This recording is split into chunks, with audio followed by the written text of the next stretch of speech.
Good morning, Judge Shapiro. It looks like we have everybody available for the hearing along with the court reporter, and we're currently live on YouTube. I can bring them in whenever you're ready.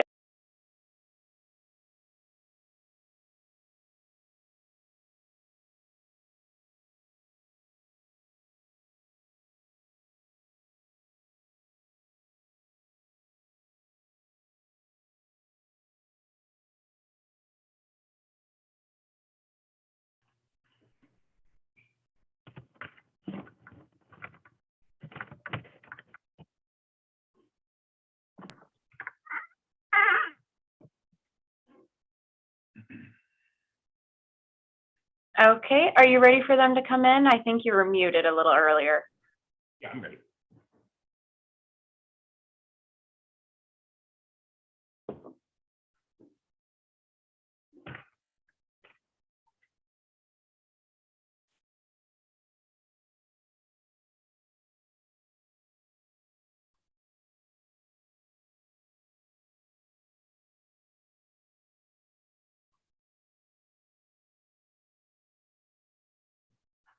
Good morning.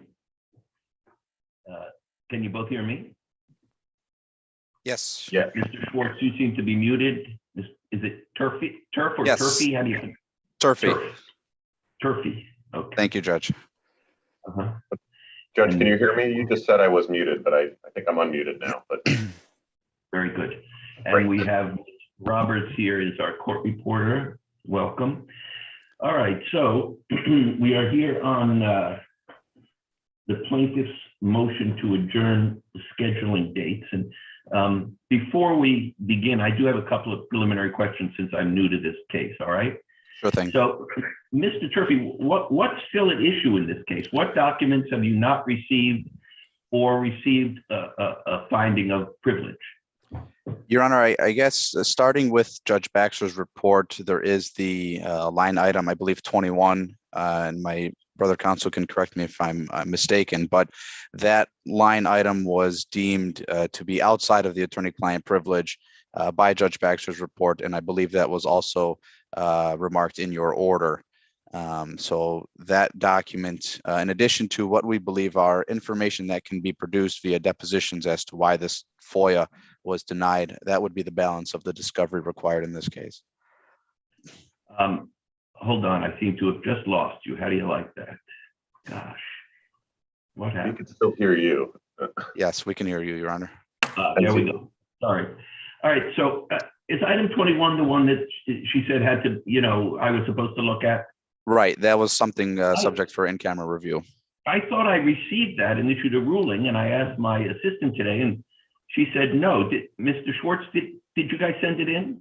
Yeah, we had sent it in, and I could send it in again. It's not a very long. Yeah. It was an email, and the redaction on the email had, if you had looked, it had a portion about the plaintiff, but then had other portions about other people that had nothing to do with I it. recall seeing it, but we can't locate it now. So if you would send it again, did you send it through the clerk's office or in a letter to my office? I don't recall. I remember we're having, there's these questions about how we send stuff in nowadays, and I don't remember exactly where my assistant was told to Please send send it. it to the clerk's office. Okay. All right, and I'll have them send it to me. Okay. So, Mr. Turfy, other than that one document, what else have they not produced that remains pending? To answer that question, Your Honor, I think they've produced everything that they have. I think their privilege log is pretty exhaustive of what they have produced. I mean, unless there is something that has been withheld, obviously we won't be able to tell that. But I believe Mr. Schwartz's privilege log encompasses what was responsive to the Foia, as that was the initial request. So what's still at issue in this case? Let's assume for purposes of argument that I rule that 21 is not discoverable, or that it is and I give it to you and it doesn't really give you anything. What's left to be ruled upon? The remaining ruling would be centered around the deposition testimony that my client believes will produce information as to why the Foia was declined, as to why certain decisions were made regarding production or lack thereof of documents, And we would like to explore that testimony to determine. And why is which it relevant? It's relevant to the denial of the Why instant is it FOIA relevant request. if you're getting the documents? Well, that's the issue. The issue is the only document that we would be receiving would be that line item 21. And we have some reason to believe that additional testimony would give further clarification on the lack of production from the university. Well, let's assume that there's a conclusive finding that everything that has to be produced pursuant to the FOIA is produced. Whether that has happened or happens in a month or whatever. After that, what's left? Let's assume you. I mean, what else are you looking for besides the documents? Is there a motion for? I imagine there's some claim for fees, or is there something else? Your Honor, this case is a FOIA case, as you know, you're aware. It's limited to the requests that were made by my client in his request under the Act. So to answer your question, I mean that's the balance of why we're here. We're here for document production. We're here to get an explanation as to why that production was withheld. Okay. So do you want to? So now I've got your motion in front of me. Do you want to offer any additional argument as to why the motion to adjourn should be granted? Lengthy argument is not required, Your Honor. It's really regarding the length of time that it took to resolve the motion to compel. And during that time, we lost the ability to conduct further discovery, and we obviously defer to Your Honor's discretion in adjourning the scheduling order. Thank you. All right, Mr. Schwartz. Sure. Your Honor, I think you hit it right on the nail right on the head. There's nothing left in this case. This is what was withheld. The university produced over 900 pages of documents. It withheld some on privilege.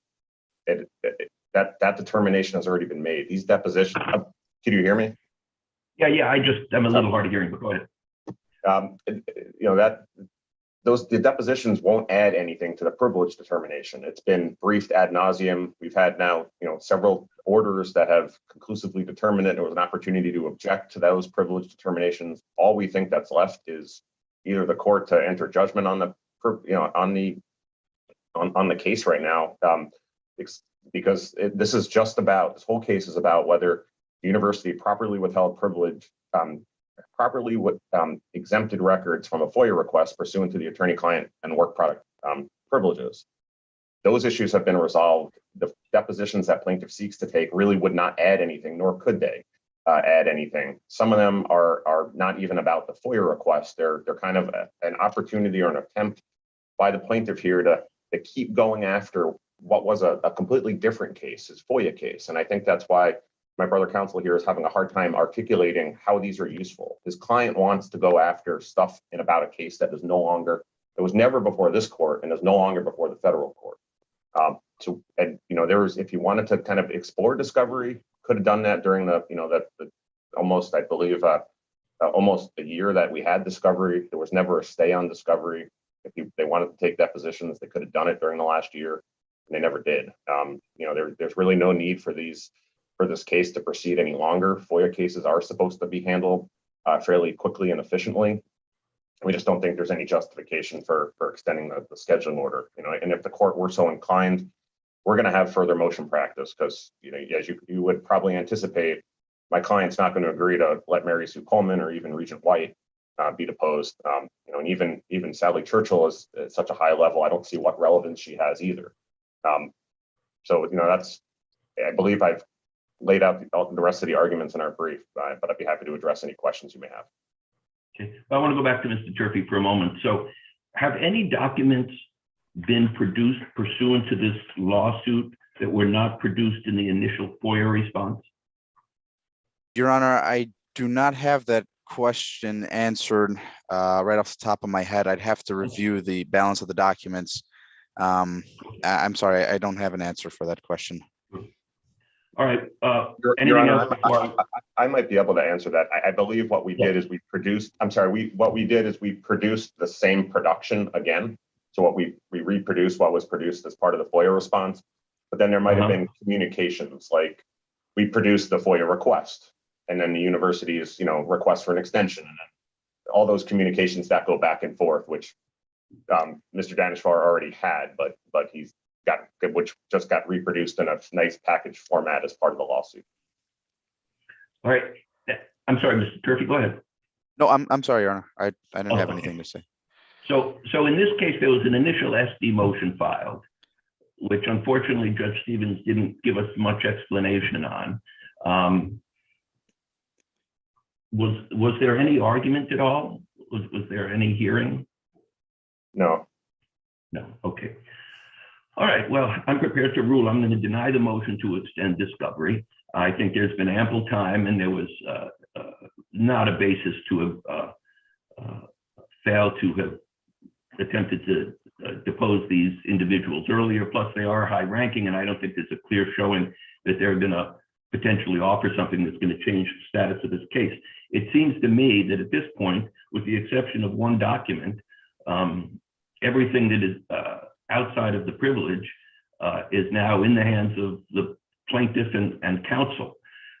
So I'm not quite sure what remains to be, I mean, obviously that number 21 has to come out, but assuming, as I recall, that it was either not producible or irrelevant, I'm not sure what's left in the case.